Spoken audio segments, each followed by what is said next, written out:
Ya niños, vamos a comenzar la clase porque la idea, bueno, a pesar de que sea día feriado, siempre es bueno estudiar.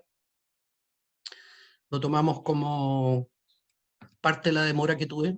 Así que vamos a retomar un poquito lo que estábamos viendo en la clase pasada, que tenía que ver con narrativa, en donde prioritariamente nos dedicamos a ver aspectos del narrador. Todavía nos falta mucho, crean, faltan hartas cosas, pero las vamos a ir viendo en el momento en que aparezcan. Por ahora estamos presentando los aspectos más básicos de lo que es la narrativa con respecto a su estructura, y lo que teníamos que revisar hoy día para ya seguir avanzando tiene que ver precisamente con la otra estructura que es sumamente importante, que son los personajes. ¿Ya? Algo alcanzamos a mencionar que tenía que ver con los mitos que de repente nos enfrentamos con respecto a lo que son los personajes. Por ejemplo, les dije, eliminen 4 mitos básicos que generalmente nos confunden un poquito. El primero, entender que los personajes pueden ser tanto individuales como colectivos. ¿Ya? ¿Qué significa? Que la primera división que uno hace de la estructura de los personajes está dentro de lo que nosotros llamamos principales y secundarios. Dentro de los principales, sabemos que ya existen dos, protagonista-antagonista.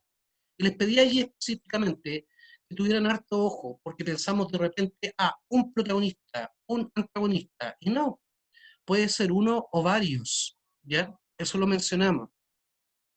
Lo segundo, que también dijimos, por favor, atentos, no necesariamente el protagonista el bueno de la película y el antagonista el malo de la película. Recordemos que el protagonista quiere desarrollar una historia, de eso se trata. Y como mencionamos el caso de Drácula, Drácula es el protagonista. Y Drácula es un tipo absolutamente malo, es un demonio. Y él quiere desarrollar una historia negativa. Los antagonistas, curiosamente, son los buenos. ¿Ya?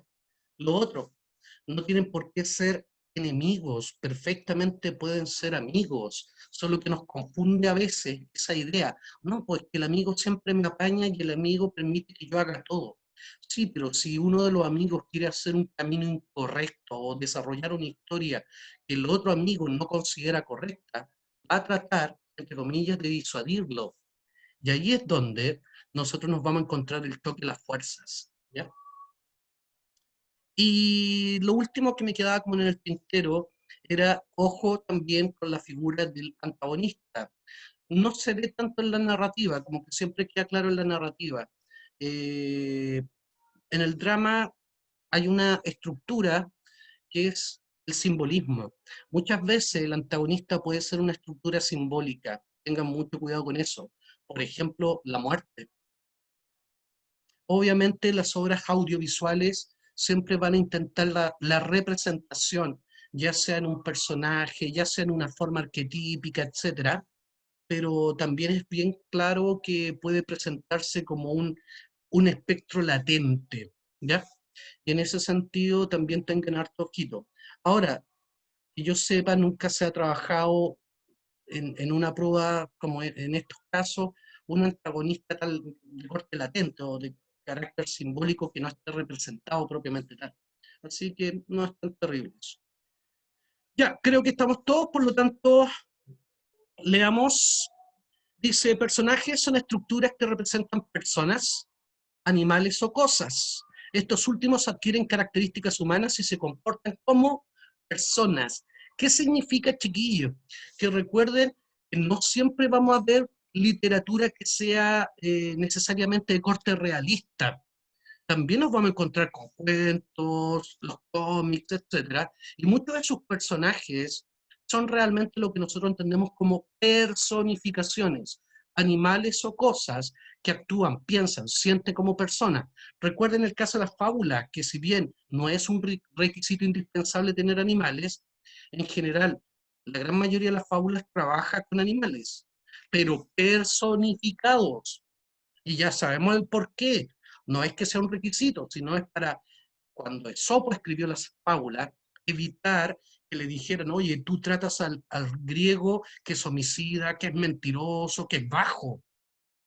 Entonces, el que hizo, escondió los vicios que realmente veía en el pueblo griego en animales para evitar el conflicto. Por eso es que también tenemos que entender, sacarnos la idea. Los personajes son estructuras ficticias que pueden representar personas como nosotros, como pueden representar animales, cosas. ¿Ya?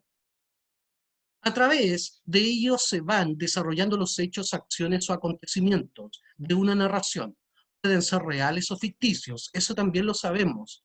Si yo hablo de personajes reales porque lo he tomado prestado de la realidad, pero aún así, por mucho que he tomado prestado de la realidad, voy a hacer un fenómeno que voy a conocer más adelante, que se llama ficcionalización.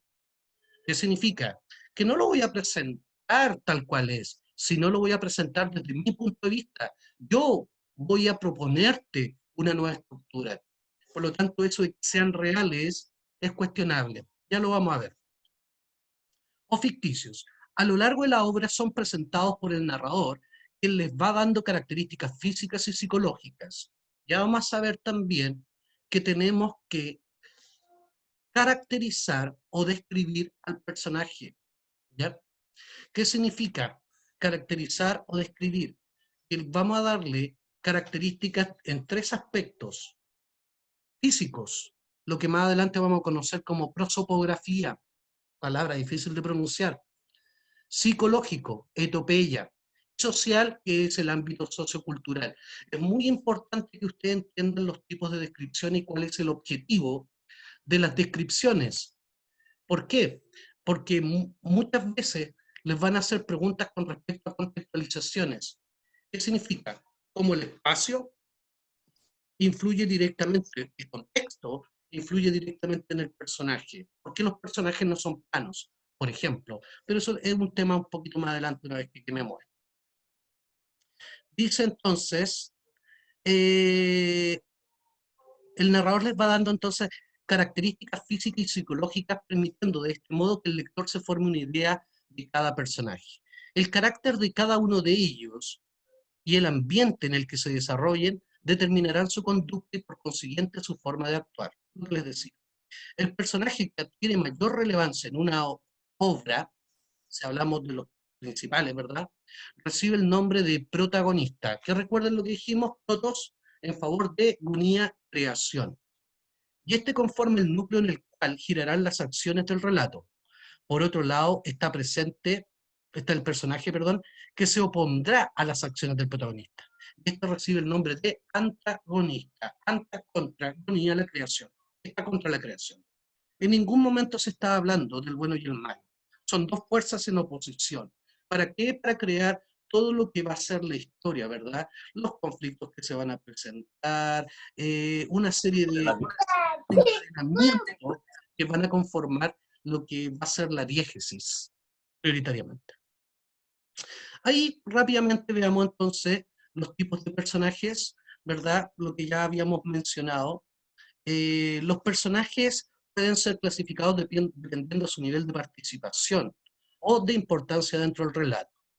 Entonces tenemos el personaje principal, que obviamente al ser el personaje principal es el que más aparece y el de mayor importancia.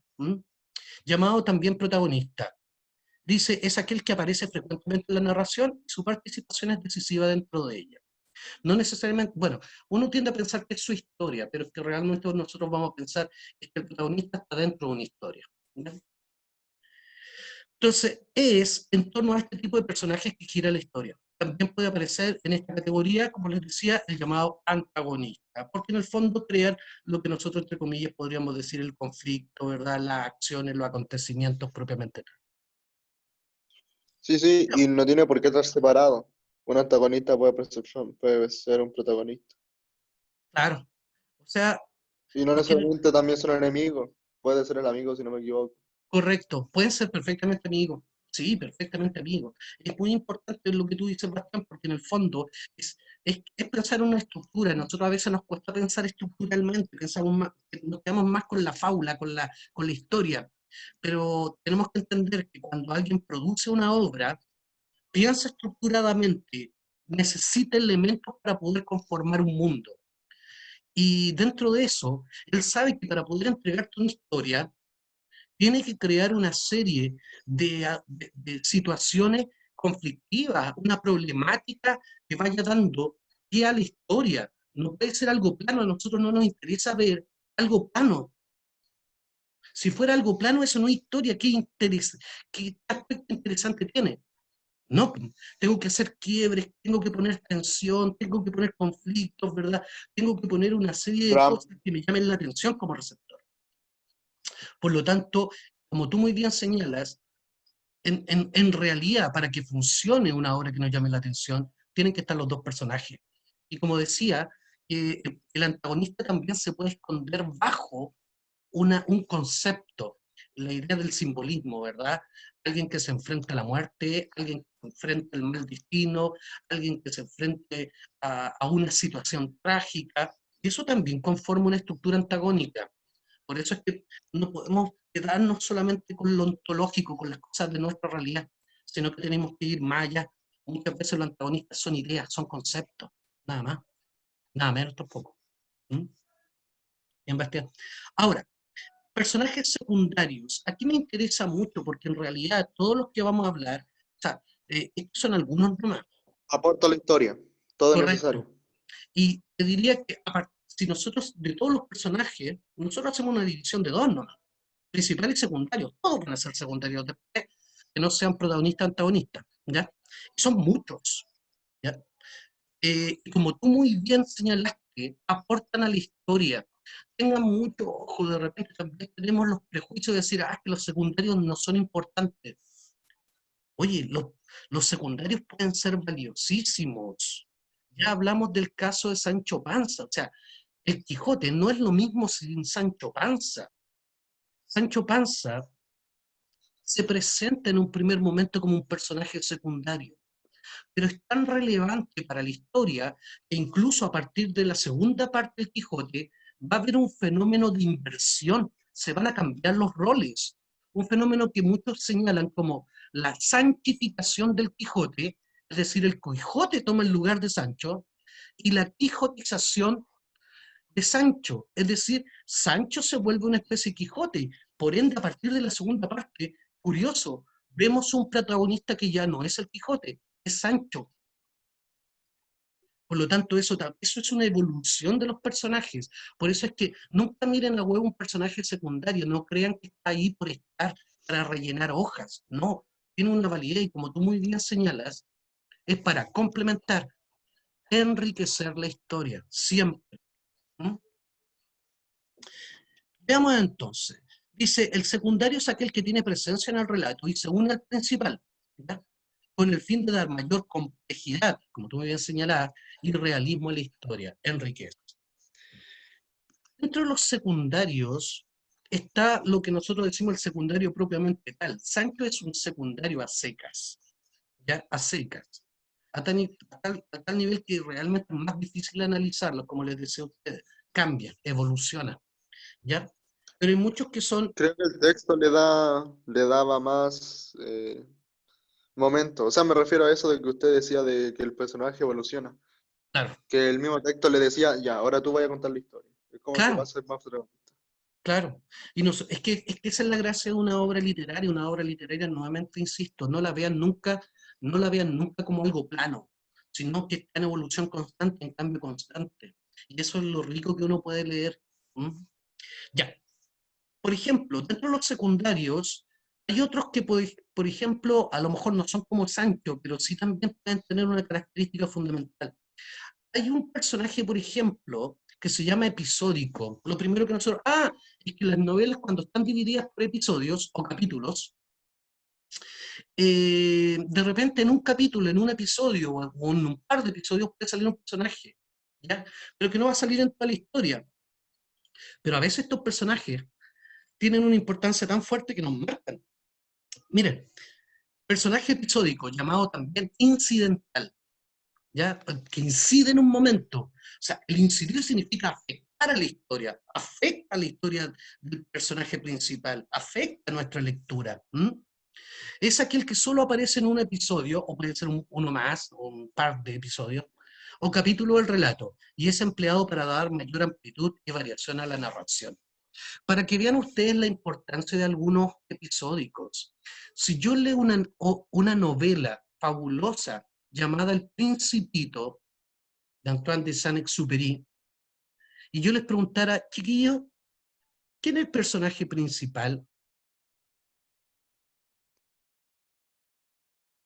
¿Qué me responderían? ¿Principito? El Principito. Diría yo. Obvio, pues, profe, es el Principito. ¿Y cuál es el secundario? Como Sancho Panza, por ejemplo. Rosa, ¿o no? La Rosa, pensaríamos. No. Es importante, ¿eh? Un secundario también de mucha importancia, pero no es la Rosa.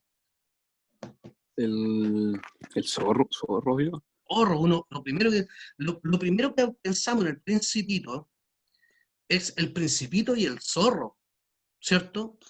Incluso muchas veces uno ve en las paredes las famosas frases del zorro, ¿verdad? Como lo invisible es lo esencial para tus ojos, una cosa así. No me acuerdo bien, se me traspapelé, pero algo así. Es la típica frase que se utiliza en poemas, en folletos, en las mismas paredes, etc. Acción poética que lo utiliza mucho. Lo curioso, que no es el personaje secundario propiamente tal, porque el personaje secundario propiamente tal es el aviador. Recuerden que la historia trata de cómo un aviador cae en el desierto. Él está arreglando su avión cuando aparece un pequeño niño. Y ahí el niño le empieza a contar su historia.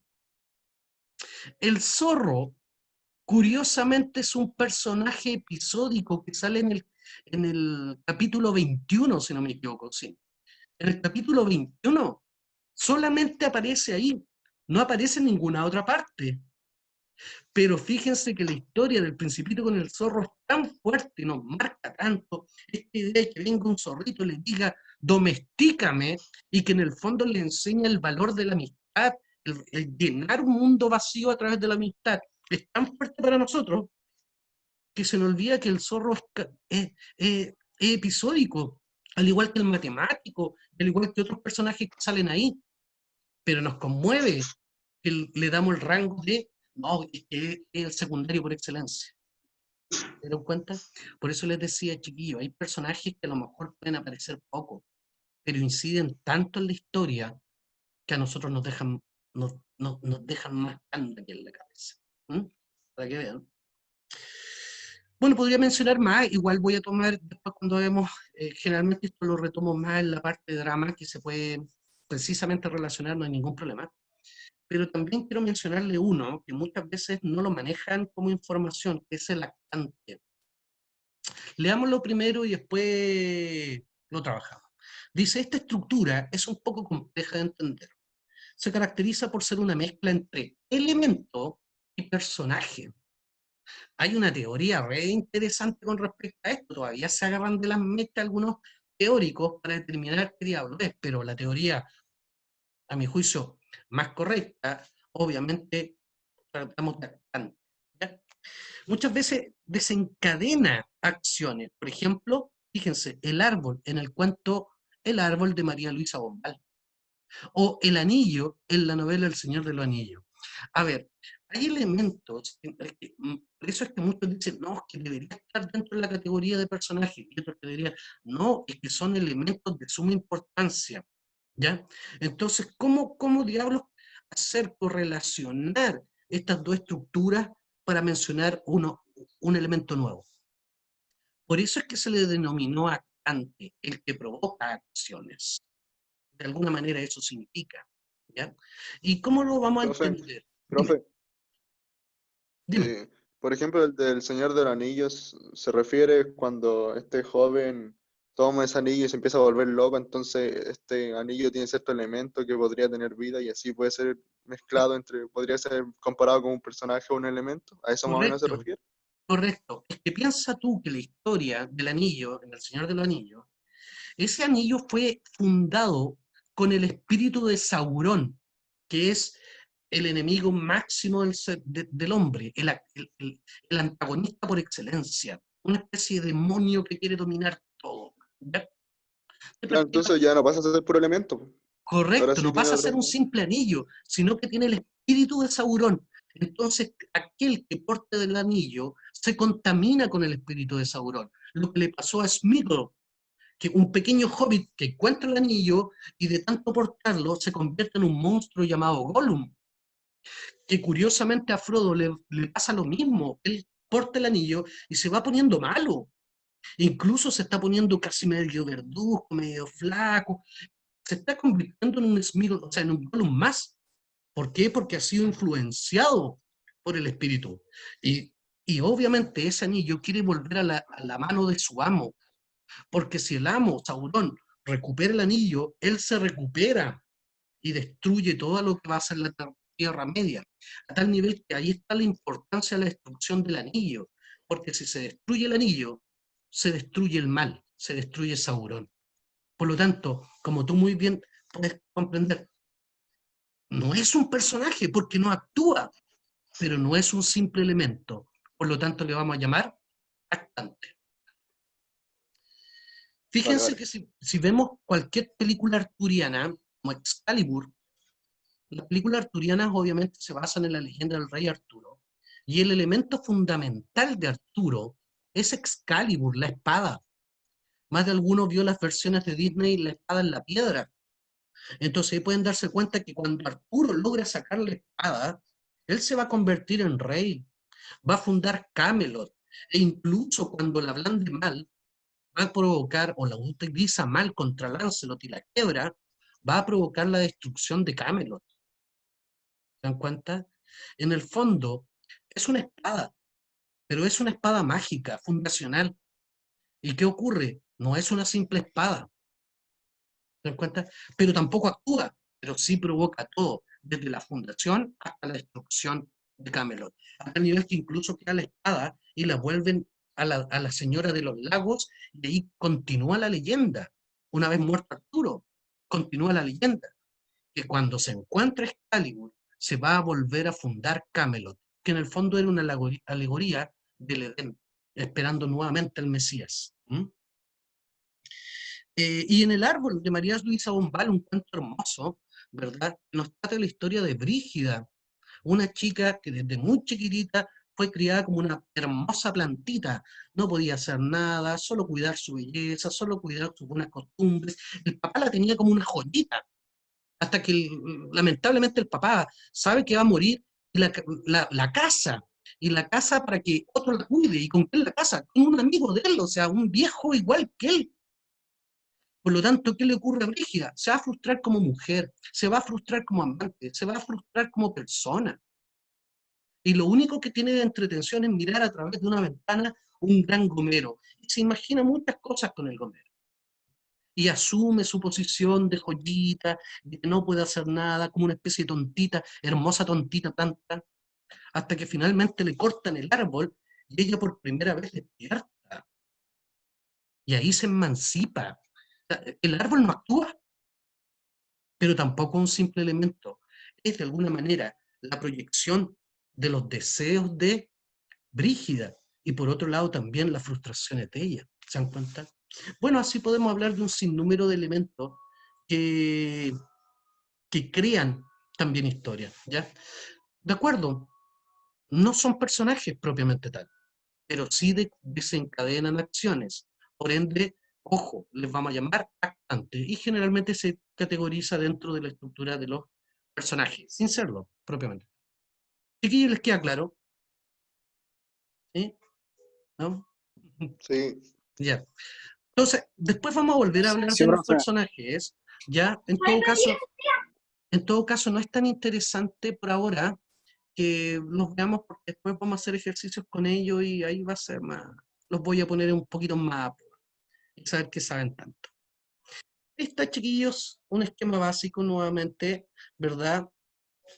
En donde tenemos los personajes divididos. Hay más, como les recuerdo, pero estos son los que más se trabajan, o por lo menos que han aparecido más en ejercicio, como para que nosotros podamos ir comprendiéndolos. Esto es lo que me interesa realmente.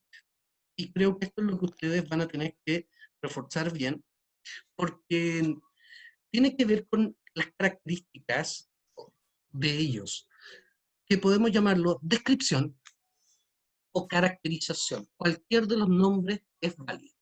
¿Ya? Generalmente, como te conté en la primera clase, los profes de lenguaje tratamos de hacerte la vida un poco más sencilla para no confundirte tanto y todo. Y solemos cometer el error de no utilizar los conceptos más tradicionales y que obviamente dentro de las pruebas de selección universitaria es importante que las manejen. Por ejemplo, cuando ya describan lo más detalladamente al personaje, la obra, desde el punto de vista físico. Y no tienen ningún problema de hacerlo. Ah, físico. Ya el compadre es rubio, alto, bla, bla, bla. O describe psicológicamente el personaje, la historia. Ah, ya, perfecto. Pero cuando de repente utilizan, se enfrenta a conceptos como describe prosopográficamente el personaje, la obra. ¿Pero qué? Prosopográficamente el personaje, la obra. ¿Se dan cuenta? Y muchos quedan así como, ¿qué es eso? Me están hablando en chino. Lamentablemente muchos, si bien las pruebas de selección, la prueba de selección universitaria era muy distinta como comenzó. La prueba de selección universitaria medía contenido. En unos momentos dijeron, no, que para evitar este abismo entre los particulares, los municipales y todo el cuento, saquemos los contenidos porque es muy elitista. Pero nadie te dijo que igual quedaba el contenido, o sea, debes manejar contenidos, debes manejar conceptos para resolver este estilo de pruebas. No se trabajan en bruto. ¿M? Y por eso es que es importante que sepas que los conceptos que vamos a trabajar son conceptos con nombres relativamente complejos y usted tiene la obligación de aprender. Veamos, entonces, según sea la descripción que se realice de los personajes, podemos distinguir tres maneras. ¿Ya? Primero, retrato prosopográfico, lo que les decía, les pueden preguntar por retrato prosopográfico, prosopografía, pero ahí está el término que va a aprender, ¿verdad? Parece ser difícil, pero es fácil, ya lo sabemos. El personaje es presentado según su aspecto físico. Ah, mira que era fácil.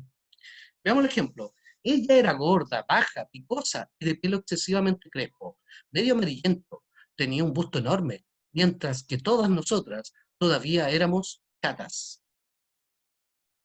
¿Cómo están describiendo una persona?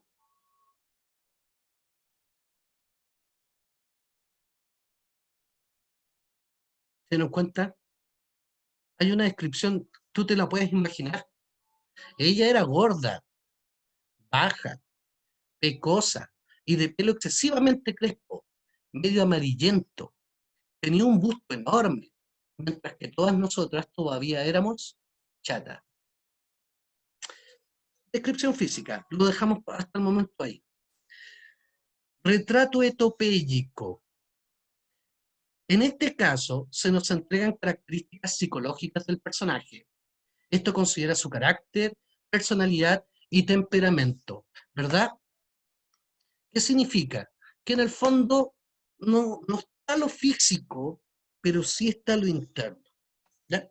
Veamos, su actuar reservado y su caminar constantemente cabizbajo, sin cabeza gacha, hacía que los vecinos del barrio creyeran que era una niña un poco retrasada. Sin embargo, nadie imaginaba la verdadera razón que la hacía huir de las personas. O sea, que no hacemos la idea. Era retraída, siempre miraba abajo, si se acercaba a alguien mucho, se escapaba. ¿Por qué? ¿Por qué era así? Era reservada. Claro, pero fíjense, chiquillos, que nos encierra un trauma. ¿Se dieron cuenta? Nos encierra un trauma. Mira, actuar reservado, Elita. Caminar constantemente cabizbajo. Eso demuestra automáticamente no solamente una estima baja, sino un gran dolor, gran pena, angustia. Hacía que los vecinos del barrio la Yo creyeran. percibo temor. Claro, correcto. Porque incluso, mira, nadie se imaginaba la verdadera razón que la hacía huir de las personas. Es decir, que tiene miedo a las personas. Lo más probable es que tuvo un abuso. ¿Se dan cuenta? Y ahí están las gracias de este estilo de prueba, porque te pueden mostrar esto y te pueden preguntar por qué sienten. Y tú, si bien uno dice, oye, profe, pero es que no lo dice, sí, pero lo puedes inferir. Y ya vamos a ver eso. La inferencia es válida. Y vamos a tener que empezar a ver lo que es la textualidad de la inferencia, pero tranquilos todavía, estamos viendo estructura. A tal nivel, chiquillos, que ustedes tienen que entender que la literatura, y por eso yo utilizo mucha estructura de cine para poder explicarles, porque la estructura tiene un mismo principio, o sea, la literatura tiene un mismo principio. ¿En qué sentido? En que cuando tú lees, lo que estás leyendo se te está proyectando imaginativamente en tu cerebro. Tú decodificas mucho en imágenes. Decodificas en imágenes y te estás haciendo una imagen. Por eso es que de repente uno les dice, tú, chiquillo, lean la obra, no vean la película, o si quieren hacer, complementen las dos. Pero ¿cuál es la validez de leer primero el libro? De que tú te haces la idea del personaje, no que te la den, porque cuando te la dan, puede entrar en choque. Es tan importante el retrato etopéyico, y te diría que si tú me preguntas, oye, ¿cuál es más importante, el prosopográfico o el etopéyico en literatura? Te diría directamente el etopéyico. ¿Por qué? Porque el etopéyico es el que te entrega la profundidad del personaje.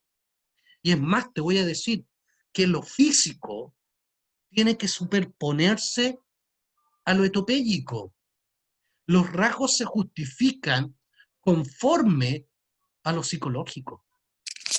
Miren, por ejemplo, cuando yo veo la película El Señor de los Anillos, que yo me imagino que varios la han visto, hay un personaje que todos lo admiramos, lo adoramos, que se llama Gandalf, un mago.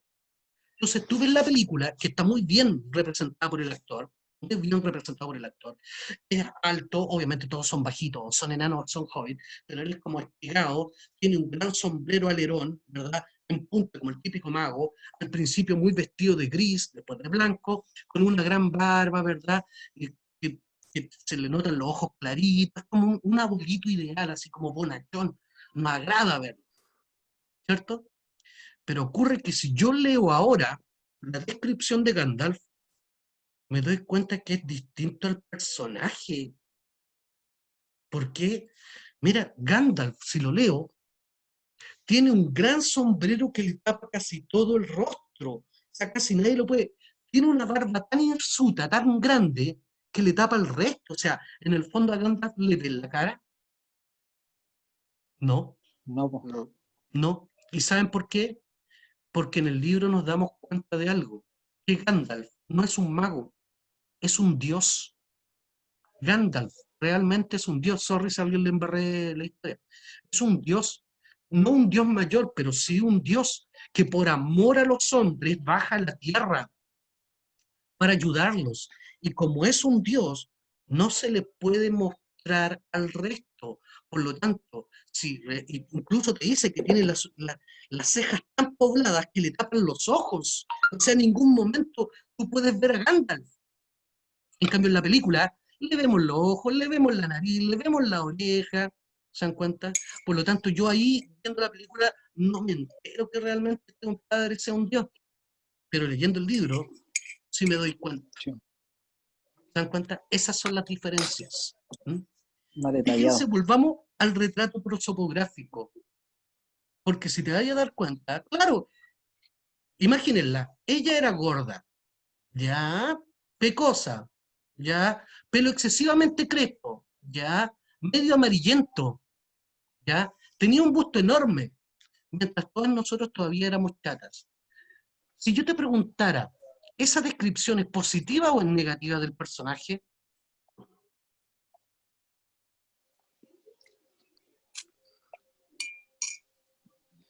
¿A Mm, quién realmente está describiendo? Solo física y no retrata en la profundidad del personaje, así que es negativo, porque lo importante es lo etopéyico. Claro, pero fíjate que lo está, es otra, por ahí va, porque el emisor está describiendo a otra, no se está autodescribiendo, está describiendo a otra. Claro, si yo me quedo con la simple historia, o sea, me quedo superficialmente en esto, digo, ah, está describiendo a una niña fea. Mentira, está describiendo a una mujer, a una chica muy bonita, a tal nivel que la misma emisor le tiene envidia. Esta es una descripción de envidia. Miren, veamos de nuevo. Era gorda, no es que sea gorda, es voluptuosa, está desarrollada, ¿ya? Baja. Ellas seguramente son muy altas y ella es armónica, pecosa. Ya te da un test de cara. Piensen ustedes que muchos consideran hasta las pecas como bellas. El pelo excesivamente crespo es crespita, también un modelo que a muchos les agrada. Medio amarillento, no es que sea medio amarillenta, es rubia. ¿Se dan cuenta? Tenía un busto enorme, ahí declara directamente que la chica está desarrollada. Mientras que todas nosotras éramos todavía chatas. Seguramente es una niña muy desarmónica que está describiendo a otra chica bastante armónica. ¿Se dieron cuenta, no? Por eso es que es tan Sí, profe. importante, claro, la prosopografía está bien, me ayuda, pero lo etopéyico, lo que está de trasfondo, es lo que ustedes tienen que describir. Y esa, o sea, descubrir. Y esa es su obligación, chicos. No se queden con la primera lectura. ¿Ya? ¿Me entienden? De hecho, a mí me faltó diccionario porque chata no había cachado qué significaba. Ya, Sí, profe. para que vean. Ya. Claro, chata es plana. ¿Mm? Ya.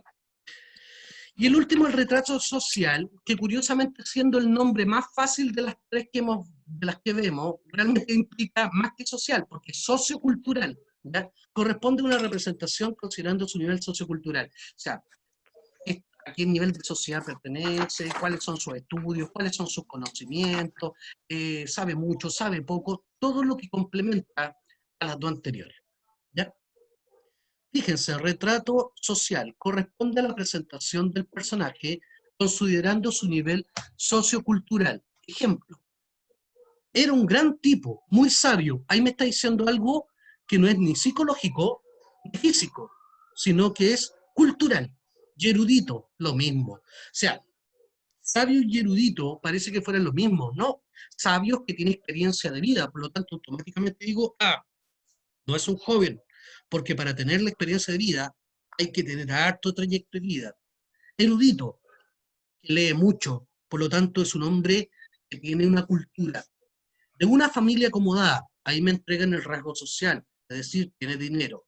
Creo que descendientes de nobles, es decir, ya incluso de un linaje considerado alto, o algo así. En fin, lamento su pérdida. Murió.